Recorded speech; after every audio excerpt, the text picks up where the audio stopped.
নামিয়ে এনেছিল সেই আওয়ামী লীগের আর পুনর্বাসন হবে না। প্রিয় সংগ্রামী সহযোদ্ধা, অত্যন্ত পরিতাপের বিষয়, আজকে 8 মাস পরে এসেও আমাদের দেশের অনেক রাজনৈতিক দল, অনেক রাজনীতিবিদ আমাদেরকে বারবার করে মনে করিয়ে দেয় আওয়ামী লীগ নাকি রাজনৈতিক দল, এবং এই রাজনৈতিক দল নিয়ে সিদ্ধান্ত আসার এখতিয়ার নাকি তাদের নেই। ডক্টর মোহাম্মদ ইউনূস গত কিছুদিন আগে বলেছেন আগামী নির্বাচনে আওয়ামী লীগ অংশগ্রহণ করবে কি করবে না সেটি সিদ্ধান্ত নাকি আওয়ামী লীগের। ডক্টর মোহাম্মদ ইউনূস, আপনি ভুলে যাবেন না আমরা আপনাকে ক্ষমতায় বসিয়েছি।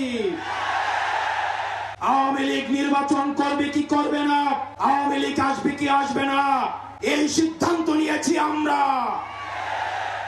আওয়ামী লীগ মারা গিয়েছে বাংলাদেশে আর জানাজা হয়েছে দিল্লিতে। আমার ভাই আবরার এবং শহীদ আবু আলিফের রক্তের উপরে পাড়া দিয়ে এই আওয়ামী লীগ বাংলাদেশে আসবে না। এই সংস্কার, আমাদের দেশের সবচেয়ে বড় সংস্কার, আওয়ামী লীগকে নিষিদ্ধ করতে হবে। কোন কিন্তু অথবা নেই, আচ্ছা দেখছি এরকম কিছু নেই, আওয়ামী লীগকে নিষিদ্ধ করতেই হবে।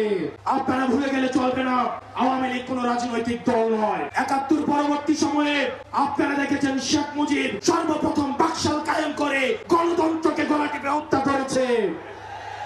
এই বাকশালী দিয়ে ৩০,০০০ জাসদ কর্মীকে হত্যা করে সারা বাংলাদেশে কসাইতন্ত্র